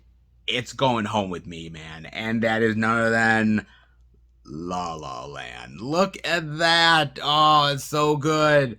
Oh, it's so cool, man. God, this is amazing. I am so shocked to see this because, as you guys know, when it comes to certain exclusive Steelbooks, that if you don't get it on the release week, then 9 times out of 10, you're not getting it at all. I mean, seriously, there's not much of a hope unless you're willing to pay the eBay prices. And dude, I'm just not willing to do that. I mean, no offense, but damn, those guys charge like a motherfucker. So I just didn't want to do it, man. But then when I see it in the store this week, I'm like, La La Land. Oh, man. So the slip is like this. It's really cool, right? And then on the inside, oh, look at that. That is sweet. Oh, that is so cool, man. And on the backside, even sweeter. Look at that. That is freaking awesome, man. God, that is so cool. And then they kind of have them obviously standing together as well, which is so cool. Oh, man, that is awesome. I gotta tell you, dude, I was so amazed to see this in the store, and I was like, dude, I am so taking advantage of this. I really am. I love this movie. I love La La Land. It's just fun, and it's just infectious of having a good time with it, and it tells a really great, engaging love story that, yes, does not exactly have the biggest happy ending of all time, but that's what love is. Love is fleeting. Love is a window of opportunity that you have. And this movie definitely captures that in the best way possible. It really honestly does. I love the chemistry between both of them here. I think their chemistry is off the charts. It reminds me of like Tom Hanks and Meg Ryan. It reminds me of Adam Sandler and Drew Barrymore. I mean, it really honestly does. So for me, I'm like, boy, these two, man, are just a great pair together in any movie, and this is perfect. I already own it essentially, but certain ones you just need the Steelbook for, and I needed it for La La Land. I really did, and finally getting it, that's pretty damn sweet. Definitely unexpected for sure, man. Not have bad on that. And then there was one more Steelbook that I wanted, one more, and they had one copy left, and I'm like, man, no matter what happens, this is coming home with me, and that is none other than a little bit of Turning Red, love. Oh, look at this, baby, the Best Buy exclusive Steelbook. So when I showed it off in the store, there was the one copy, right? And I'm thinking to myself, oh man, this is a really sweet Steely. And I'm like, oh, I kind of want this. And so what I did, and I know it's kind of bad of me, guys, to be honest with you. So what I ended up doing was I had to show off other stuff in the store, right? And I realized, well, there's only one copy left of this. So what I did was I actually hid it. Okay, there was like other movies or something, and I put it kind of in the back where no one would see it. And one of the Best Buy employees was going around looking for something. She was in the back area looking for some physical release title, looking in the front, couldn't find it. And so, like, wondering what's going on here. And so, eventually, it was actually supposed to be the Turning Red Steelbook that she was trying to find, and she couldn't find it. I guess we don't have any. It says we have one copy left, and I'm just like around filming stuff, and I'm like, boy, that's a real shame. And I guess it was for like an online order. Somebody was trying to get it, and I'm like, nah, dude, it's going home with me, man. I like, seriously. And I know that's probably bad, all things considered, but you want to know what, dude? Like, sometimes you gotta do that. You really do, because Steelbooks nowadays, especially for some of these limited ones, they go so fast, and people are ordering them like crazy. And man, if you find a copy, and if you really want it, dude, you just gotta grab it, man. You really honestly do, especially with the way the physical market is nowadays. It's so niche, and it's basically like not many copies out there, and so you gotta grab it when you can. So sorry to the person that ordered online, but better luck next time. Better luck next time indeed, man. It was definitely going on with me in a big bad way. Oh, look at that. Cool. Very, very nice, man.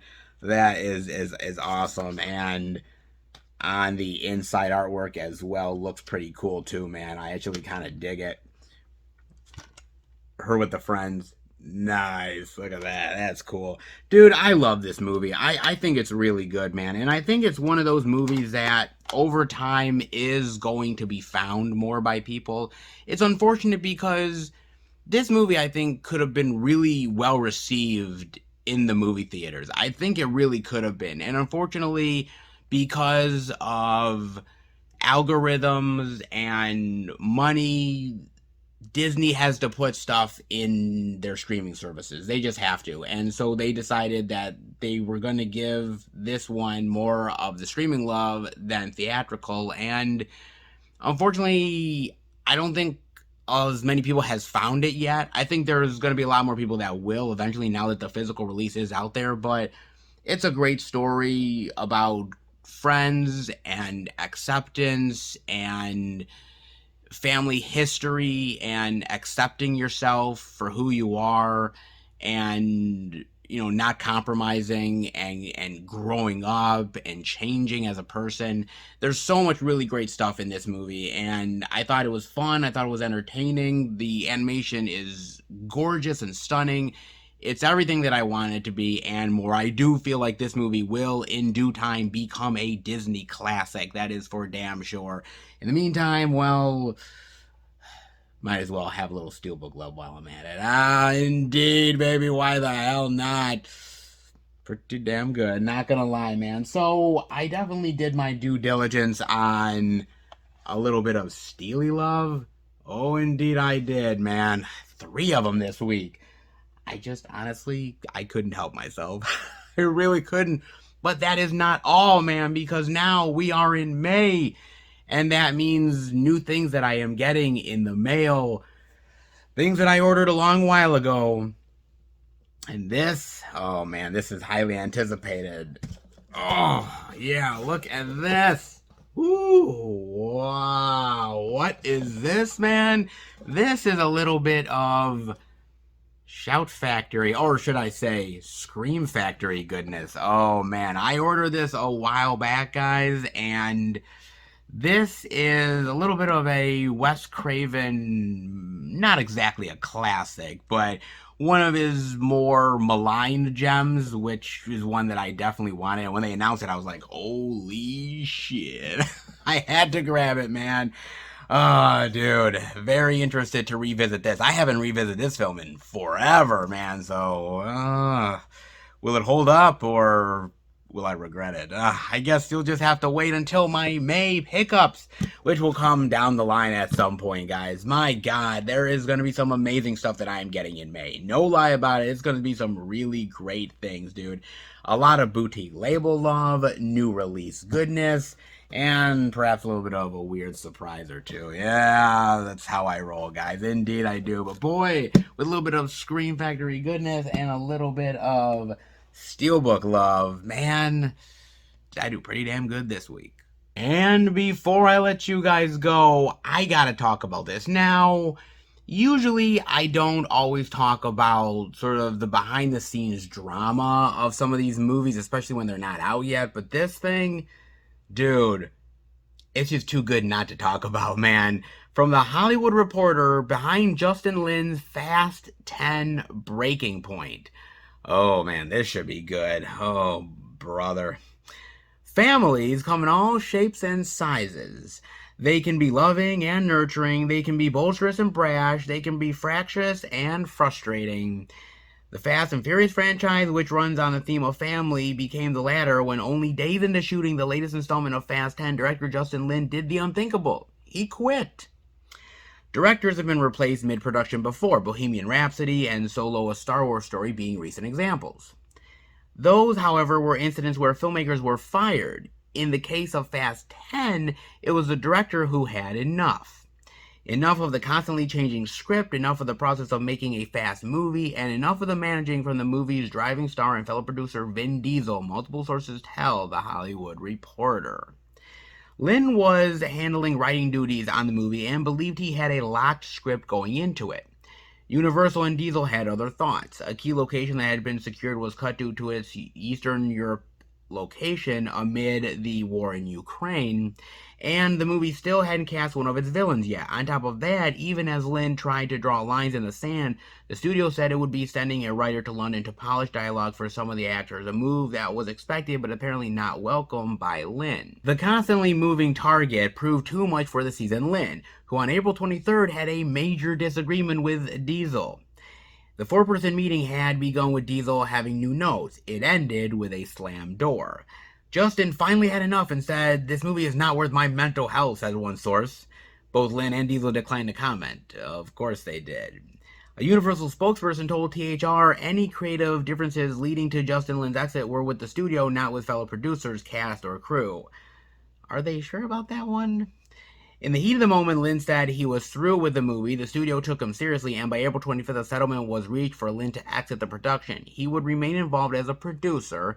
A great many of the crew had worked on F9 with Lin, and for a spell wondered what their next moves should be. But Lin, according to insiders, gave his blessing that they should stay on. Regardless, the muscle car had lost its driver as it was speeding down the highway. On April 26, 3 days after the blow-up, Lin announced his departure on the Fast social media channels. With the support of Universal, I have made the difficult decision to step back as director of Fast X. Also thanking his cast and crew for their support and expressing pride at helping to build the most diverse franchise in movie history. Lin's departure was months in the making and offers a glimpse into the kind of pressure cooker environment that working on the franchise, now almost 21 years old, has become. It also illustrates how high the stakes are for its studio. Universal Pictures, its key star and producer Diesel, and any director caught in the storm amid making a mega blockbuster. Lin, more than any director, knew what he was getting into with Fast 10.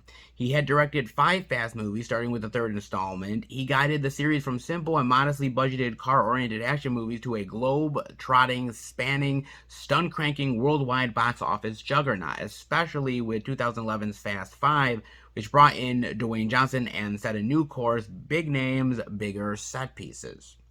Lin was coming off 2021's F9, The Fast Saga, which had the unfortunate luck of being released during the pandemic. While a 726 million worldwide gross is nothing to lose your engine over, it was the lowest tally since Fast 5. Pressure was on to make the 10th installment a barn burner, and the director, with little break, put the key in the ignition and started up right away to work on the next one. The pressure on Universal to maintain the Fast franchise is immense. It is the biggest franchise in the studio's history, grossing close to $6 billion theatrically. That's with a B. But 20 years in, the movies have become extraordinarily expensive. Sources tell THR that Fast 10's budget was creeping upwards of the $300 million mark, and that is without any marketing or publicity spent. Over $100 million of that is for above-the-line costs, which have ballooned over the years as the studios juggled high 7- and 8-figure salaries for actors such as Charlize Theron, whose part has only grown.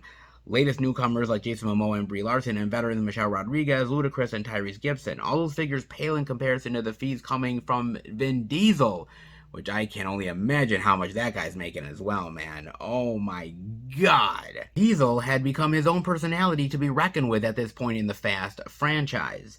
He long ago had become the dominant force and was not afraid to flex his ample muscle.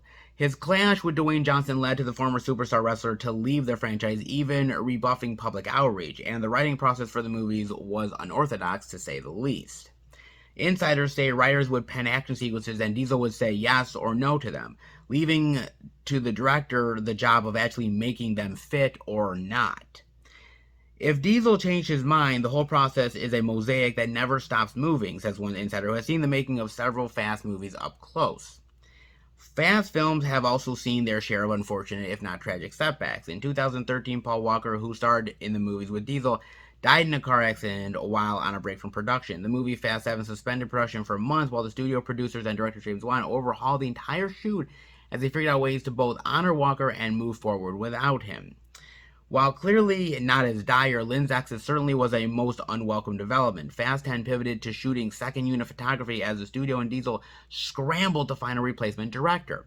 The process was costing the studio upwards of $1 million a day. Think about that one, guys. A day to keep a crew and locations on standby. $1 million a day to keep everybody on standby. That is nuts, man. And finding a director for the franchise wasn't going to be easy. You need someone who can play ball with the studio, Vin, and the actors. You can maybe count on 2 hands filmmakers that can take on this challenge. Most filmmakers will file this under life's too short. Obvious candidates, those who had previously helmed installments, were unavailable, but the production tried. F. Gary Gray, who did Fate of the Furious, is in the middle of shooting a Kevin Hart movie for Netflix. Juan is in post-production on Aquaman and the Lost Kingdom. David Leitch is due to shoot a Fall Guy feature to star Ryan Gosling this summer. Even if Universal were able to pull him off that film, the studio risks losing Gosling to another project, or worse, angering the actor who may not want to push his schedule. My god, there is so many angles to this, man. Holy cow. On the plus side, as one agency source notes, it could be a great opportunity. If you can land this 747 and present a crash, you'd be a hero. They hoped for a hero was found in Louis Leterrier, a sturdy hand who had experience in big visual effects work, having done the remake of Clash of the Titans and the well-regarded but short-lived Netflix series Dark Crystal: Age of Resistance, and action car chases thanks to the Jason Statham starring Transporter movies. Leterrier had, according to one insider, always been in contention for directing gigs for the Fast movies due to his experience and interest. Now he's actually getting his shot. His deal is expected to close this week, with the project out of the pit and back on the road shortly after. God bless his ever-loving heart, man. But that's not all, actually, because there's another interesting article here where somebody ends up saying, and this is from the Daily News, ends up saying that here difficult Vin Diesel is the reason director Justin Lin quit Fast 10. So there's this whole angle to it as well. That basically Vin Diesel had become so difficult, and this comes from somebody who has knowledge of the situation. Though filming had already begun, Lin, who directed 5 of the Fast and Furious films, abruptly quit last week without explanation why and without a replacement. I've never seen anything like it. Lin's giving up $10 to $20 million, one veteran producer who is not involved in the film said. Diesel shows up late to the set, he doesn't know his lines, and he shows up out of shape, one source says. So, I mean, this is coming from one source as well, just saying that Vin Diesel is one of the causes of the problem, which, by the way, I kind of sense that, man. I mean, I get it, dude. I mean, it's freaking crazy. Oh, man, dude. This is nuts. This is wild. This is crazy. Good Lord, dude. And usually I would never comment on this stuff, but this is too good not to. I mean, seriously. Wow, this is some crazy shit, guys. Dude. Okay, look. Let's be real here, okay? When you watched the first Fast and the Furious movie, okay? You cannot tell me, seriously, you cannot tell me that you saw this franchise becoming what it did, right? This globe-trotting, spanning, almost like James Bond style adventure. You could have never predicted this shit, okay? And if you did, goddamn, man, you're fucking Nostradamus. Okay, good Lord, dude. I'm getting my lottery numbers from your ass, okay? That's for damn sure. Alright, good Lord, man. But this is this franchise now. And it's thanks to Justin Lin that this franchise has become what it has become. So in some ways, Justin Lin has created this monster, right? He created this unstoppable beast. And it eventually consumed him, right? It's kind of weird that the creation has consumed the creator. Eventually it happens, and it did this time as well, man. And it's just wild to think that, dude. And unfortunately, who couldn't see this coming in some form or another? If you saw, because Vin Diesel has his Instagram, right? And he has a video on his Instagram, and I urge you guys to look at it, right? He makes a short video clip with Justin Lin, and he's talking about it's the end of the first week of filming, and Justin Lin looks very uncomfortable. He doesn't seem right. It's not like he's, like, very happy-go-lucky. It seems like he's just not having a good time, and Vin Diesel is like, oh, listen, how's the first week of filming? And Justin Lin's like, yeah, it's good and everything, and and he's trying to like get words out of Justin Lin, and he's not really feeling it. And then Vin Diesel's like, so, is it safe to say that this is gonna be the best one yet? Kind of looking over at Justin Lin like, you better say what I'm hoping you're gonna say. And Justin Lin's like, yeah, in my heart, I think it will be. And he's just so not feeling it. And Vin Diesel's like, yes! And I'm like, Vin, can you not tell this guy does not want to be there, dude? And there are so many comments under that Instagram post where everybody is like, oh my god, I can't wait, this is gonna be amazing, the next Fast and Furious movie. And I'm like, anybody with half a brain, okay, anybody with half a sense of being would see Justin Lin in that video and be like, dude, he is not feeling this. He looks so uncomfortable. It is really hard to watch this thing, okay? And Vin Diesel is just trying to poke the bear to get the right response out, and you could tell that Justin Lin is just not feeling it, man. And it's cringy, dude. It really honestly is. And oh man, I feel bad because this franchise is literally something that prints money now for the studio. As I told you, it's made billions upon billions upon billions of dollars. Universal literally probably does not want this to end. And obviously the only reason that it's really ending is because the actors are getting older. Obviously the paychecks that these actors are getting is enormous. And eventually you're either having to continue to pay that kind of money out and hoping that you're going to get a lot of money from the box office, or eventually one is going to outweigh the other. And they just got to end it at some point. So might as well do Fast X Part 1 and Part 2, and hopefully squeeze the rest of the money we can possibly can out of this goddamn thing. Look, I love the Fast and the Furious franchise. I really honestly do. For all its hardships and all of its quirks and all of its faults, it is still pretty goddamn entertaining. But I'm not gonna lie, because I feel like we have overextended ourselves. We should have ended at Part 7. When Paul Walker died, right? When he, left this earth, that should have been the end of it. Fast 7 is a great tribute to Paul Walker. I mean, you really have to believe that. It really honestly is. And they should have just, said, we're done, it's over, it's been a great run, but yeah, we're not going to go on without him. And Fast 8 had its moments, but it didn't really feel as good as the other ones. And Fast 9, dude, Fast 9 is just one hot mess. I mean, it really honestly is, dude. It is really rough to watch, man. And it's kind of weird because now you have to continue to top yourself. Because that's the problem, right? Because you can't go backwards. You can't make Fast X like the first Fast and the Furious movie. Because if you did, everybody would cry woof and be like, oh my god, this is not what I signed up for. It's not as good. It's too simple. You name it. But if you go so over the top like they did in Fast 9, then people are just going to be like, dude, this is so unrealistic now. This is so up its own ass. We can't even take this seriously anymore. It's just become a joke. And so you have to ride a line. And Justin Lin trying to do that is not easy to pull off. On top of that, you have the studio coming in and saying, we're going to bring in another writer. You have Vin Diesel, who is literally flexing his flabby muscles and trying to do everything his own way. So the director is beholden to the star in literally every single aspect, whether it's the action sequences, the dialogue, the characters. I mean, there's one source that says that he was actually, in the writing process, leaving out the character of, I believe, Mia, Dom's sister.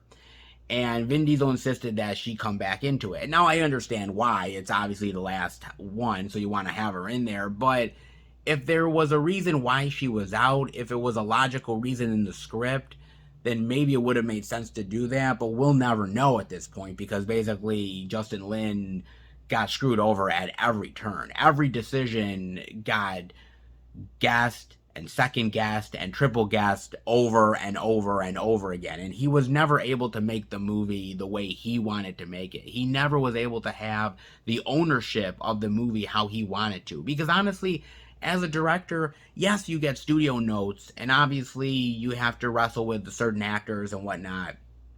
But a director wants to make a movie their own. They want to feel like it's something that they can be proud of. And if they can't be, then why be there?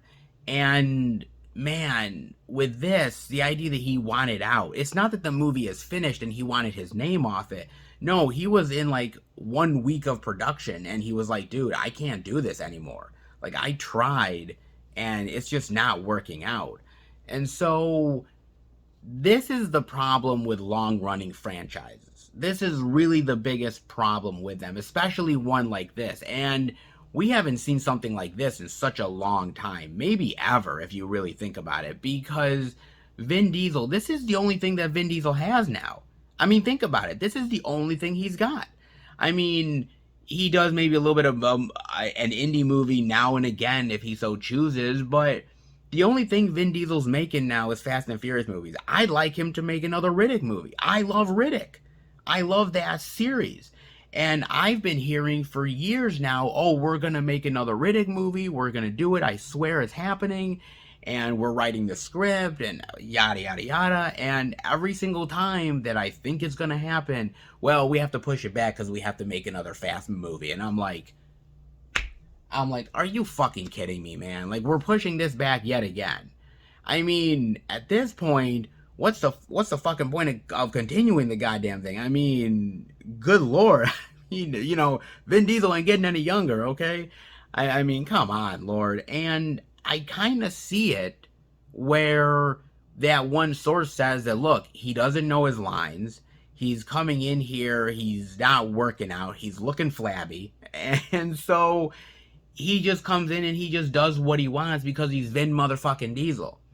And it's a shame because at a certain point, and you hate to admit this, but a lot of these movie stars, at some point, they get up their own ass. They really honestly do, man. It's happened with a lot of people before. It's happened with Eddie Murphy, and it's happened with, Sylvester Stallone, and it's happened with Arnold Schwarzenegger, and the bigger stars of the past. It's happened with Burt Reynolds. I mean, it's happened with so many actors before where they just think at a certain point that their shit don't stink, right? That they can do whatever they want, and I don't really need to learn my lines.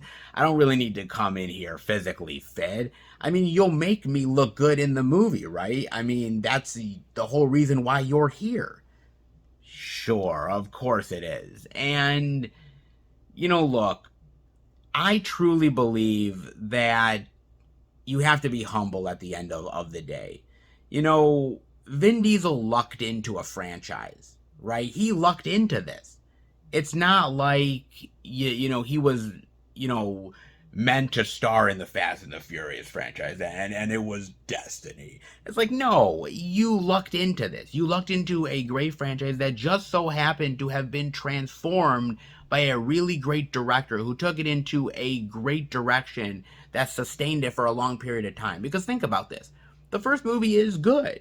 It's not bad, but it's not the be-all end-all. I enjoy the second movie, but it didn't exactly light the world on fire. And Vin Diesel isn't even in the second flick, okay? Then there's the third movie. Justin Lin comes in. And yes, we can all kind of say that the third one is not as good. It's lesser. But you can kind of see where Justin Lin is going with this. And the idea that at the end he brings in Vin Diesel as kind of like this post-credits, like, oh shit, like, why is he here? And so he's sort of setting things up. And then the fourth film is bringing the band back together. And then the fifth film is like, we're all in, man. And so he built this franchise back up. It wasn't Vin Diesel that did it. It was Justin Lin. And unfortunately, Vin Diesel has forgotten that. Universal has forgotten that. And so, as a director, as somebody like Justin Lin, at a certain point, you say, I'm out, dude. Like, I'm done. I can't continue to be under this much pressure trying to deliver something. And if it doesn't go well, by the way, if it doesn't make the money, if everybody ridicules it, who are they going to blame? They're not blaming Vin Diesel, man. They're not blaming Universal. They're blaming Justin Lin. So you either get all the praise or all the blame.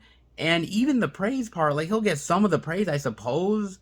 But if I'm being honest, he won't even get all the praise, because if it's really good, they're going to be like, hey, dude, Vin Diesel, man. Vin, dude. Like, that's what they're going to be. They're not giving it to Justin Lin. So he is in a really tough position.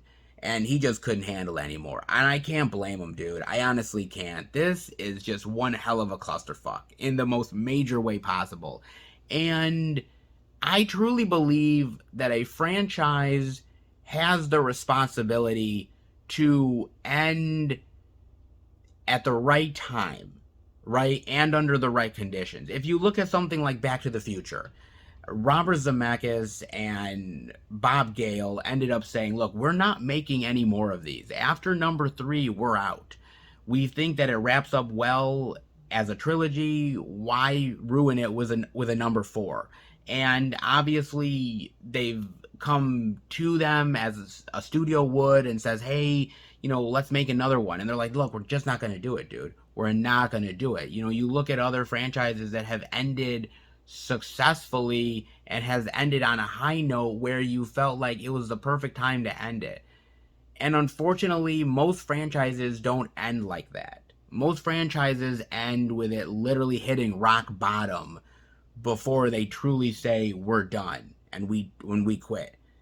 We're not here yet with the Fast and Furious franchise, but we're getting there, right? 8 didn't light the world on fire. It was okay for what it was, but, Paul Walker's gone. You're losing part of that family. It feels off. Fast 9 has literally become a joke, and now Fast 10 is literally turning into a hot mess. And so they might make a lot of money on the way out, but what is the legacy at the end of the day? I think the legacy is going to be tarnished. I feel like at the end of the day, people are going to say it should have ended sooner. And you want people to have a perfect idea of your franchise. You want people to say, look, it ended at the right time. Nobody is going to say that about the Fast and Furious franchise. I guarantee you they won't, man. And it's just a damn shame at the end of the day. It really honestly is. Look, I hope this movie turns out well. And there's a good possibility that even with all of this drama, the movie will still be absolutely amazing and it will end on a high note, and I'll eat my words. I'm happy to eat my words, guys, because I do like this franchise and I do want it to end on its own terms and be a great, satisfying conclusion. But I just don't, right now, at this very moment, just don't see it happening, dude. I really honestly don't. I wonder what you guys think. Do you think that this is going to end on a high note, that all of this drama is just there for drama's sake, but it's not really going to impact the movie? Or do you think that, we've seen the signs coming for a really long time, and this is the result of it? What will happen, man? And goddamn, is there going to be even more drama? Let's hope not, dude, because good lord, man. Oh, let this franchise die, please, man. Some franchises just need to end, and the Fast and Furious franchise is one of those ones that, yes, has made a lot of money for the studio, but at the end of the day, just drive off into the sunset, will you? Please. Isn't it about time? Oh, man, it truly is, man. Definitely let me know what your thoughts are on that. I'm dying to know, man, but I hope you enjoyed the video. If you did, definitely give it the thumbs up. And if you're new to the channel, welcome. Check out the other Blu-ray and DVD out and about videos that I do, movie reviews with my friends, live streams, Blu-ray pickups, movie hunting, all of the older content that is out there to catch up on, and newer stuff that is on the way as well. If you like how I talk about movies and physical media, hit subscribe and become part of the Film Fan Nation. I want to thank my really great subscribers. You guys are amazing and awesome watching all of the videos, and trust me, it is lengthy at times, and giving me great comments and feedback. You're amazing and awesome, and you give me the love, and hopefully I show the love right back to you, so thank you so much. Keep up to date with everything I'm doing through Instagram, Twitter, and Facebook. FilmFan108, keep up to date with everything I'm doing, plus special pictures and videos I do from time to time on social media as well. And if you want to send the channel any movie-related goodness, you can do that. The P.O. box is in the description below. It is not expected, but it is definitely appreciated. And you guys have said to me, hey, we want to send you some great stuff. Where can we send it? Well, the P.O. box is the place to be, man. And I cannot wait to see where the P.O. box adventures take me next. So if you are interested, P.O. box is down below. And I suppose that does it for the out and about this week, man. It was definitely a wild journey, and hopefully more physical media adventures ahead. I will see you back next week for a brand new video. Take care, everybody, and remember, happy hunting.